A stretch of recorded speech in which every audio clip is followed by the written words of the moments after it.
Hello and welcome to celestial guide. मेरा नाम है अंकित जैन। आज मैं आप लोगों से आई चिंग, टोस एंड हेक्साग्राम के बारे में बात करने वाला हूँ। एक्चुअली लोग आई चिंग को लेके थोड़ा सा कंफ्यूज हैं, खासकर हेक्साग्राम जब उनको बनाने होते हैं। तो मैं थोड़ा सा आपको बेसिक समझा देता हूँ कि जिस तरीके से आप टैरो कार्ड्स यूज करते हैं, यानी आपके मन में कोई क्वेश्चन आता है और आप एक टैरो रीडर से काउंसिल करते हैं, उसके बाद वो कुछ कार्ड्स निकालते हैं, अपने इंट्यूशंस के थ्रू आपको आंसर्स देते हैं। तो आई चिंग में आप खुद से भी ये काम कर सकते हैं। इसमें केवल आपको टॉसिंग करनी होती है, कुछ हेक्साग्राम्स बनाने होते हैं। उसके बाद बुक में इसमें एक मैप दिया होता है, या इसमें कुछ 64 हेक्साग्राम्स आपको दिए हुए होते हैं। उन हेक्साग्राम्स को आपको मैच करना होता है और उस पेज पे जाके आपको अपने रिजल्ट्स को पढ़ना होता है। तो बहुत सिंपल तरीका है। तो शुरुआत करते हैं इसके बेसिक्स से। एक्चुअली सबसे पहली बात है टॉसिंग की। टॉसिंग में किस कॉइन को यूज करना चाहिए, तो यहाँ पे कुछ ऐसा जरूरी नहीं है कि आपको स्पेशली इन चाइनीज कॉइन को ही यूज करना चाहिए जो आपको स्क्रीन पे दिख रहे हैं। आप सबसे पहली बात है, आप वर्चुअल कॉइन्स को भी यूज कर सकते हैं, यानी अपने फोन के अंदर किसी एप्लीकेशन को डाउनलोड करके वहां पे भी टॉसिंग वाला कोई ऐप डाउनलोड करके आप ये टॉसिंग कर सकते हैं। उसके बाद आप बेस्ट रहेगा कि आप चाइनीज कॉइन को यूज करें। आप देख सकते हैं किसी भी वास्तु की शॉप पे आपको ये मिल जाएंगे कॉइन्स। उसके बाद तीसरा ऑप्शन होता है कि आप जिस भी स्टेट में है या जिस भी कंट्री के अंदर है, वहां की किसी भी करेंसी को आप यूज कीजिए। बस एक चीज हमेशा ध्यान रहनी चाहिए कि तीनों के तीनों सिक्के, जो तीनों के तीनों कॉइन होते हैं, वो एक जैसे ही दिखने चाहिए। ये नहीं कि आपने इंडिया की करेंसी की बात करते हैं कि 1 रुपए का सिक्का लिया हुआ है, दूसरा आपने 2 रुपए का सिक्का लिया हुआ है, फिर एक 5 रुपए का सिक्का लिया हुआ है।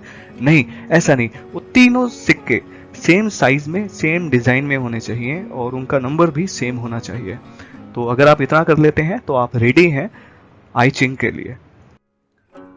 टॉसिंग करने से पहले आपको कुछ बातें ध्यान देनी चाहिए हेक्साग्राम के बारे में। एक्चुअली हेक्साग्राम का जो कंसेप्ट है ये बेस्ड करता है यिन एंड यन पे। चाइनीज फिलॉसफी में यिन और यन डुअलिटी को बैलेंस करने का काम करते हैं, या डुअलिटी को रिप्रेजेंट करते हैं।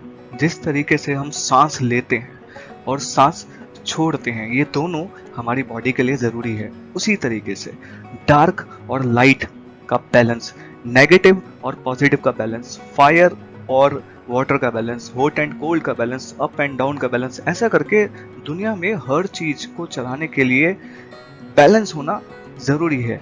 तो यिन और यन इसी को रिप्रेजेंट करते हैं। अब क्या होता है कि जो हम हेक्साग्राम बनाते हैं, तो हेक्साग्राम में जो यिन है, यिन ब्रोकन लाइन को रिप्रेजेंट करता है और यन सॉलिड लाइन को रिप्रेजेंट करता है। ये कैसे होता है वो मैं आपको अभी बताता हूं। जब आप टॉसिंग करते हैं, तो पहली बात, जब भी हम हेक्साग्राम बनाते हैं तो हेक्साग्राम हमेशा नीचे से ऊपर बनाए जाते हैं। अब क्या होता है कि मान लीजिए आपके 3 हेड्स आए और आपके सामने क्या आया, आपके सामने आया एक यन लाइन। ये सॉलिड होती है, लेकिन इसको चेंज करना होता है, इसलिए इसके आगे हम एक मार्क बना देते हैं। अब जब एक टेल 2 हेड आए, तो ये एक यंग यन लाइन होती है, जिसको सॉलिड लाइन तो होती है लेकिन अनचेंजिंग होती है, इसको आप बदल नहीं सकते। इसके बाद 2 टेल्स और एक हेड आए, तो आपको यंग यिन लाइन बनानी होती है जो ब्रोकन होती है, लेकिन इसको बदल नहीं सकते। इसी तरीके से अगर आपके 3 टेल आए, तो आपको ओल्ड यिन लाइन बनानी होती है जो ब्रोकन तो होती है, लेकिन इसको बदलना चाहिए। तो इसलिए इसके आगे हम एक मार्क बना देते हैं। तो सबसे पहले आपको क्या करना है, जो अनचेंजिंग लाइन है उनको सामने ही, उसी लाइन के ठीक सामने आपको बना देना है। उसके बाद बात आती है सॉलिड और ब्रोकन लाइंस की जिनके आगे आपने मार्क किए थे। तो ध्यान रखिए, जहां पे आपने मार्क करा उसके ठीक सामने उसके अपोजिट लाइन होनी चाहिए। यानी अगर आपने सॉलिड लाइन बनाई है तो आपको ठीक उसके सामने एक ब्रोकन लाइन बनानी चाहिए। मार्क का हमेशा ध्यान रखना। उसके बाद अगर आपने ब्रोकन लाइन बनाई है तो उसके सामने आपको सॉलिड लाइन बनानी है। तो ये भी आप कर लेते हैं तो आपके 2 हेक्साग्राम्स तैयार हो जाते हैं। अब ये होते क्या है प्रॉपर तरीके से मैं आपको नेक्स्ट स्लाइड में बताता हूं। जब आप टॉसिंग करते हैं तो टेल्स को आपको 2 नंबर देने हैं, यानी एक टेल को आपको 2 नंबर देना है और हेड्स को आपको 3 नंबर देने हैं। तो अब जब आपने टॉसिंग की तो नीचे से ऊपर तक आपको ये हेक्साग्राम बनाने होते हैं, ये मैं आपको बता ही चुका हूं।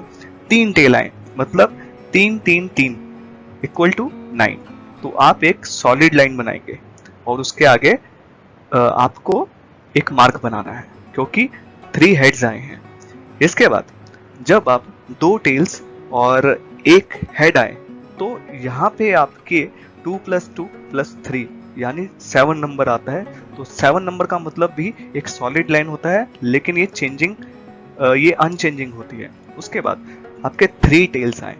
3 टेल्स का मतलब है कि 3 + 3 + 3 यानी आपके सामने, सॉरी मैं इसको टेल्स बोल गया, ये हेड है। तो यहाँ पे आपको एक सॉलिड लाइन बनानी है और उसके आगे भी आपको एक मार्क बना देना है। उसके बाद आपका एक टेल और 2 हेड आते हैं तो इसका मतलब 2 + 3 + 3 = 8 और यहाँ पे आप एक ब्रोकन लाइन बनाते हैं। इसके बाद ये आपके 2 टेल्स और एक हेड यानी आपका 7 नंबर और एक सॉलिड लाइन।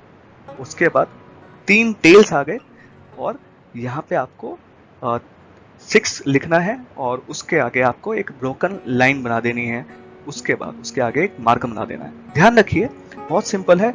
जब 3 सिक्के एक जैसे आए, जब 3 कॉइन्स एक जैसे आए तो वो आपको एक ओल्ड लाइन बताते हैं कि एक ओल्ड लाइन बनानी है और उसको चेंज करना है। केवल ये फार्मूला भी याद कर लेंगे तो आप कई सारी चीजों से ओवरकम हो जाएंगे, यानी बहुत बार कंफ्यूजन खत्म हो जाती है। तो हेड्स पे आपको 9 रखना है और टेल्स पे आपको 6 रखना है। तो इन लाइंस के आगे भी आप ये नंबर लिख सकते हैं। तो जो चेंज होगा, अब क्या होता है कि जब आपको जो अनचेंजिंग लाइन है सबसे पहले वही आपको डिजाइन करना है यहाँ पे। अब 9 और 6 नंबर है, जिस लाइन के आगे 9 और 6 नंबर लिखा हुआ है केवल वही लाइंस है वो चेंज होंगी क्योंकि वो ओल्ड लाइंस हैं। तो आपको क्या करना है, सॉलिड के आगे ब्रोकन लाइन यानी मार्क के आगे आपको अपोजिट लाइन बनानी है और इस तरीके से आपका दूसरा हेक्साग्राम तैयार हो जाता है। ये तो रही हेक्साग्राम बनाने की बात। अब इसका यूज क्या करना है, अब ये भी तो जानना जरूरी है। तो मैं अब नेक्स्ट स्लाइड में आपको इसका यूज बताऊंगा। एक हेक्साग्राम 2 ट्राइग्राम से मिलके बनता है। तो जो नीचे वाला डिजाइन होता है उसको लोअर ट्राइग्राम बोला जाता है और जो ऊपर वाला ट्राइग्राम होता है इसको बोला जाता है अपर ट्राइग्राम। अब ये लोअर और अपर मिलके एक हेक्साग्राम तैयार करते हैं। तो जब आपके सामने आपकी बुक हो और ये हेक्साग्राम का डिजाइन आए तो आपको इस डिजाइन को मैच करना होता है लोअर ट्राइग्राम और अपर ट्राइग्राम से। तो जब आप लोअर ट्राइग्राम को मैच करते हैं तो इस डिजाइन को आप मैच कीजिए लोअर ट्राइग्राम में जाके और उसका नाम आप वहां पे लिख सकते हैं। नहीं तो आप क्रॉस चेक कर सकते हैं इसको फिर राइट साइड के अपर ट्राइग्राम से। तो आप लोअर ट्राइग्राम पे अपनी एक पॉइंट कर लीजिए और उसके बाद वहां पे आप जो अपर ट्राइग्राम है वहां से पॉइंट करके जो सेंटर पे एरिया क्रॉस होता है उस क्रॉस पे अपने डिजाइन को फाइंड आउट कर सकते हैं। तो मैच कीजिए क्या आपका हेक्साग्राम का डिजाइन उससे मैच कर रहा है या नहीं कर रहा। तो 100% मैच करेगा क्योंकि इसमें 64 डिजाइन से ज्यादा हो ही नहीं सकते। तो जो हेक्साग्राम तैयार होता है जो हमने बनाया है ये हेक्साग्राम 5 है। अब इसका जो चेंज ट्राइग्राम है, जो हेक्साग्राम है, जो इसका चेंज हेक्साग्राम है वो 59 नंबर आता है। अब जब ये हेक्साग्राम आप तैयार कर लें तो उसके बाद करना क्या है, आपने अब पेज नंबर पे जाना है, जो भी पेज नंबर बुक में मेंशन किया हुआ है, और उस पे जाने के बाद आपको सबसे पहले जो पढ़ना है हेक्साग्राम 5 को पढ़ना है, और उसका बिगिनिंग कॉलम ही पढ़ना है, इससे ज्यादा नहीं पढ़ना।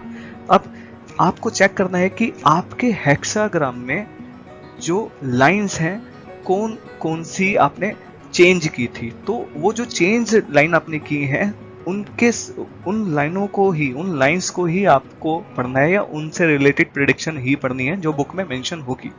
तो नीचे वाली, जो सबसे नीचे वाली लाइन है वो 1 नंबर है, उससे ऊपर वाली 2, और ऐसे करके ऊपर बढ़ते चले जाते हैं तो 6 नंबर तक आ जाता है। तो आपको क्या करना है, केवल चेंज लाइन को ही पढ़ना है, और जिसके आगे मार्क होगा केवल वही पढ़ना है। तो इस हेक्साग्राम में आप फर्स्ट लाइन जो सबसे नीचे है, फिर थर्ड लाइन जो एक लाइन छोड़ के ऊपर है, और जो टॉप पे है वो है सिक्स्थ लाइन जिसपे एक्स बना हुआ है। तो आपको केवल इसकी ही प्रेडिक्शंस को पढ़ना है। अब सेकंड हेक्साग्राम जो आपने बनाया है वो आप एक रेफरेंस में हेक्साग्राम देते हैं। तो इसमें आपको क्या करना है कि जैसे ही आप 59 नंबर पे जाएंगे या जो भी आपका निकल के आया है, उसके बाद आपको केवल उसका बिगिनिंग का कॉलम पढ़ना है। उसकी जो आपने पहला हेक्साग्राम पढ़ा था उसकी इंस्ट्रक्शन लेने के लिए आपको सेकंड हेक्साग्राम से आपको एक बहुत अच्छा आइडिया मिल जाता है कि आपको और क्या क्या करना चाहिए। तो वो आपको इंस्ट्रक्शन देने के लिए आप सेकंड हेक्साग्राम बनाते हैं, लेकिन आपको किसी भी चेंज लाइन को यहाँ पे नहीं पढ़ना है। केवल आपको एक कॉलम पे फोकस करना है जो बिगिनिंग वाला कॉलम होगा, और उससे ऊपर जो मैसेज लिखा होगा केवल उस पे ही फोकस करना है। आई होप ये इंफॉर्मेशन आपको अच्छी लगी हो। मैं इस चैनल के थ्रू आप लोगों को कुछ नया ही देने की कोशिश करता हूं, और आगे भी कुछ नया देने की ही कोशिश करूंगा। तो जिस भी पर्सन को ये इंफॉर्मेशन चाहिए या आपको लगता है कि ये आपके लिए पर्पसफुल है, तो उसके साथ आप शेयर कीजिए और इन वीडियोस को लाइक कीजिए। और आने वाले टाइम पे मैं एक टैरो का पूरा एक कंप्लीट कोर्स तैयार करने वाला हूं, जो बिल्कुल ही डिफरेंट तरीके से बनाऊंगा, और देखिए उसमें आपको बहुत कुछ सीखने को मिलेगा। फिलहाल आज के लिए इतना ही, नेक्स्ट वीडियो में मिलते हैं एक अलग इन्फॉर्मेशन के साथ। बाय।